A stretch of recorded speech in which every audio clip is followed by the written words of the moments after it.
Bom dia, gente! Vamos lá, a nossa aula de hoje já vai ser Primeira Guerra Mundial. Bom, na nossa última aula, nós conversamos sobre a América Latina no século 19 e 20. Falamos sobre características da organização da América Latina, características do tipo de governo, do autoritarismo. Falamos dos objetivos de unificação que não foram alcançados. Falamos do cautivismo. E temos uma entrada na Revolução Mexicana, falando sobre o porfirianismo, a Revolução Mexicana e a derrubada desse porfirianismo. Falamos sobre a participação popular nesse porfirianismo através das figuras de Pancho Villa, no norte do México, e de Emiliano Zapata, no sul, etc. Na aula de hoje, vamos tratar exatamente da Primeira Guerra Mundial. Vamos chamar na intimidade de PGM. Para a gente ficar mais íntimo, mais à vontade. Bom, a primeira coisa que a gente tem que saber seriam as causas da Primeira Guerra Mundial.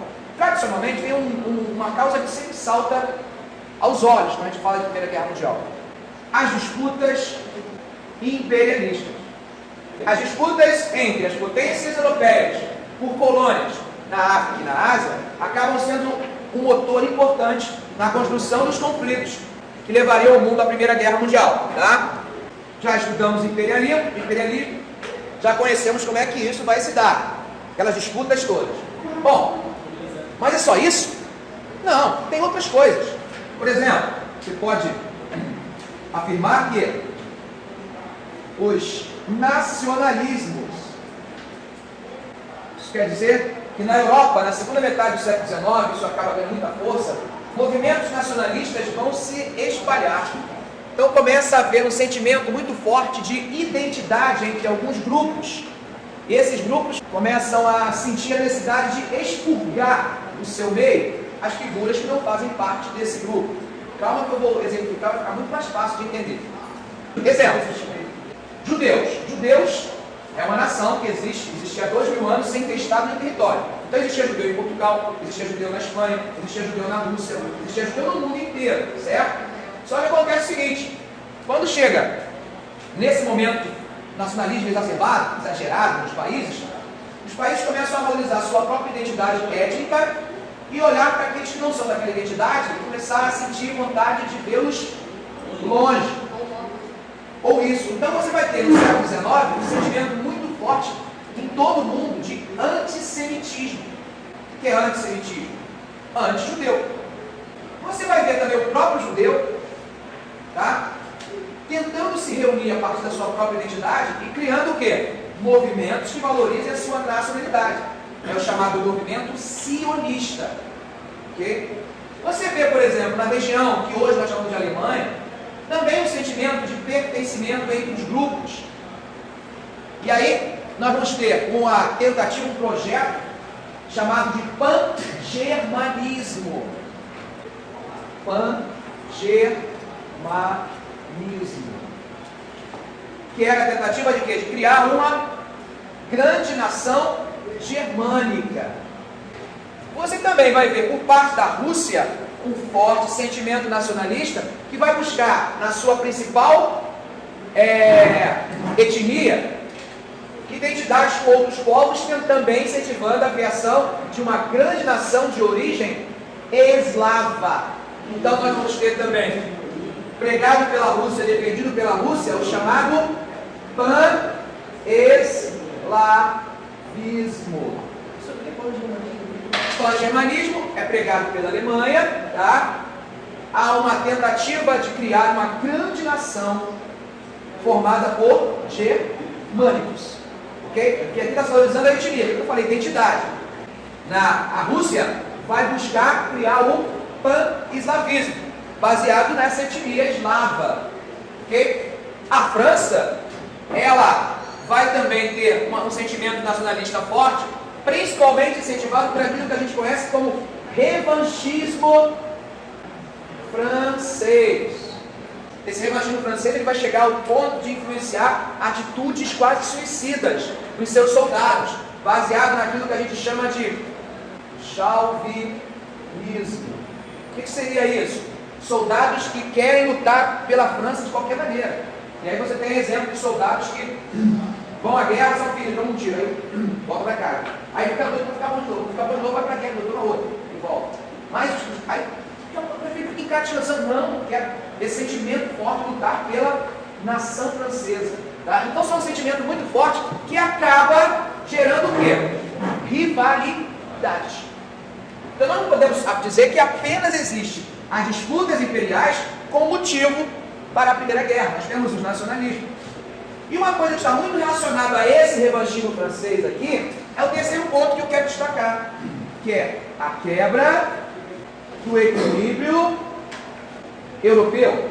O que seria essa quebra do equilíbrio europeu? No ano de 1871, a Europa está vivendo uma coisa chamada Guerra Franco-Prussiana. No contexto de unificação alemã, está vivendo a chamada Guerra Franco-Prussiana, que vai dar origem à Alemanha. No final da guerra, quem vence? A Prússia, que agora não é mais Prússia, agora é a Alemanha. E o interessante é o seguinte, a França é derrotada, por isso desenvolve-se o chamado revanchismo francês. Tá? A França, inclusive, vai tentar encontrar culpados para isso. Alguns vão dizer que é a falta de conhecimento geográfico, alguns vão procurar espiões no meio do povo, vão acabar encontrando um judeu, né? Coitado do judeu. Culpar o judeu, dizendo que o judeu é que tinha levado informações francesas para os alemães, esse judeu vai ser processado, vai ser condenado em sua família. Depois vão descobrir que o cara não tinha culpa nenhuma, o problema dele é que ele era judeu. Isso é o famoso caso Dreyfus. Mas uma coisa eu posso dizer, a França estava boladona. Por isso nós temos o chamado revanchismo francês.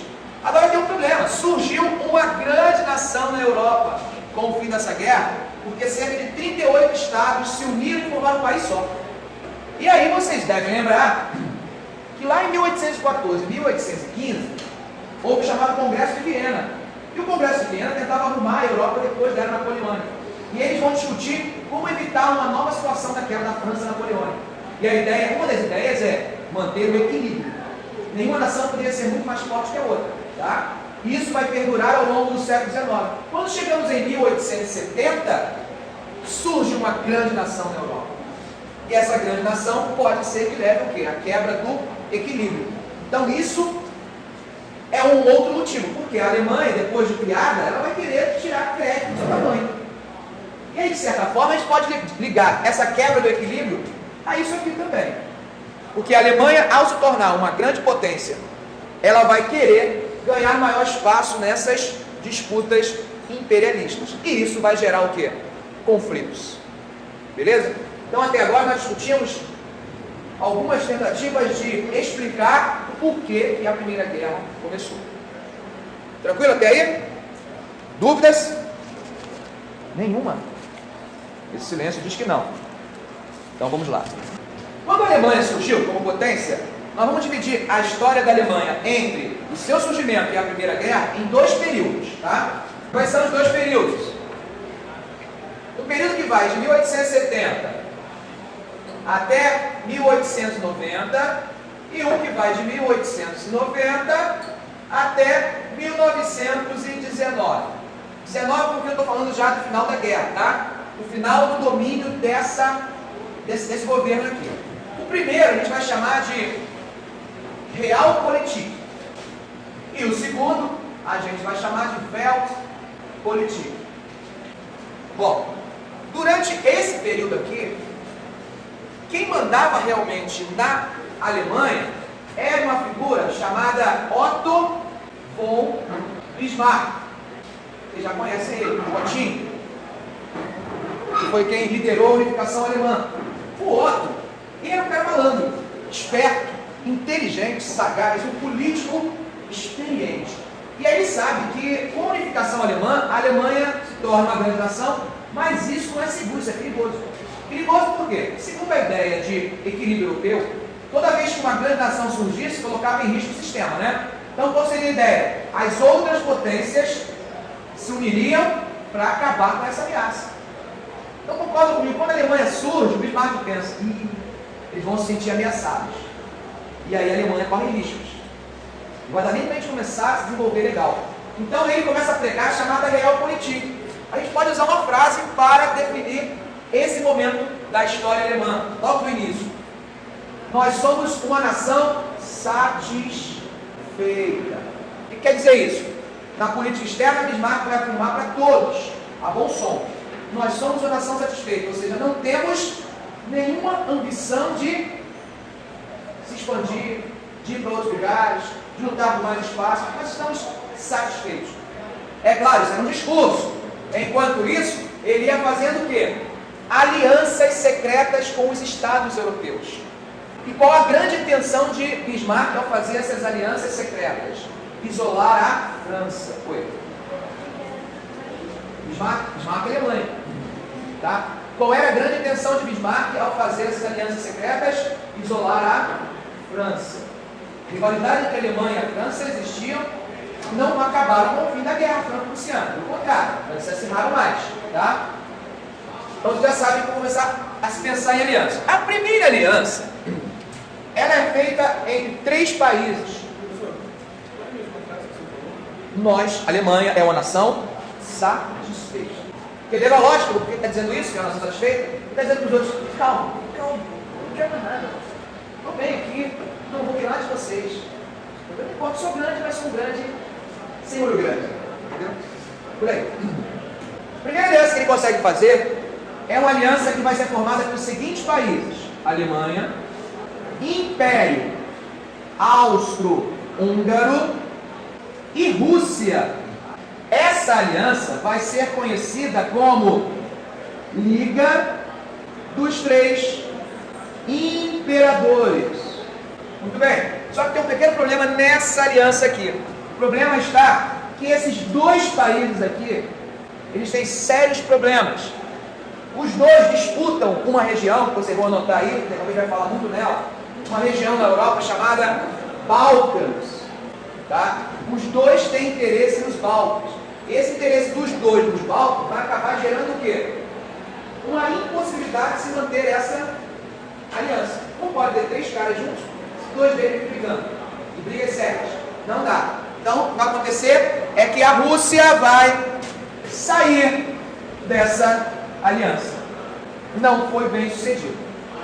E aí o que acontece, gente? Fica apenas a Alemanha e o Império Austro-Húngaro. Mas alguém acaba se aproximando desses 2 e vão acabar formando um trio novamente. Quem? A Itália. Pronto. Temos um trio, certo? Esse trio vai ser chamado de Tríplice Aliança. Muito bem. Enquanto isso, o que vai acontecendo com a tadinha da França, que era isolada? Ela estava sendo isolada. Ele estava fazendo aliança com outros países e tentando isolar a França. A França já tinha problemas demais. Por exemplo, a França historicamente não gostava da Inglaterra. Porque a Inglaterra historicamente não gostava da França. Viviam brigando. Conflitos e mais conflitos. Disputavam regiões, por exemplo, do Egito, do Marrocos. Um belo dia eles quase entraram numa guerra. Uma guerra que iria ser uma guerra feia. Num episódio que passa para a história com o nome de Incidente de Fachoda. Né? E esse momento foi um momento mesmo choda ali. E o que seria esse incidente? As tropas estavam todas já posicionadas para a guerra. Só faltava. E aí, de repente, eles resolvem pensar um pouquinho mais com a cabeça. Porque antes eles estavam pensando mais arma, né? Pensar um pouco com a cabeça. Como assim? Não vamos entrar em guerra. Inglaterra e França. Qual é o resultado disso? O resultado disso é que a gente vai se enfraquecer, os 2, mesmo quem vencer. Enquanto isso, o que está acontecendo do outro lado? Alianças. Então isso vai ser bom para a gente, vai ser perigoso. É melhor, não que eu goste de você, nem que você goste de mim, mas é melhor a gente, em vez de brigar, fazer o quê? Fazer um pacto. Porque se a gente não fizer isso, quem vai acabar se fortalecendo é a Alemanha. E aí resolvem fazer uma aliança entre esses 2 países que sempre foram rivais. Quem seriam esses países? Inglaterra e França. Formando então aquilo que ficou conhecido como Entente Cordial. Beleza? E aí as coisas foram se encaminhando até que tinha alguém perdido nessa situação toda, sem amigo, sem um ombro para chorar, que resolve se unir também a eles. Quem? A Rússia, isso aí, ó, tá soltinha aqui, ó. Ela acaba entrando desse lado. Mas não posso botar aqui porque Inglaterra, França e Rússia. Vou botar em vermelho para ficar com cor de sangue. Inglaterra, França e Rússia. Agora nós formamos um novo grupo. Em quem a gente foi só dois. Agora temos três. Esse novo grupo vai se chamar Tríplice Entente. E será exatamente esses dois grupos que liderarão o início da Primeira Guerra Mundial. De um lado a Tríplice Entente, do outro a Tríplice Aliança. Ok? Tranquilo? Dúvida até aí, gente? Nenhuma? Podemos continuar? Bom, vamos falar então agora um pouco sobre os Bálticos. Falei que a gente ia conversar sobre os Bálticos? Os Bálticos, uma região sem muita riqueza mineral, mas com uma importância muito grande do ponto de vista estratégico.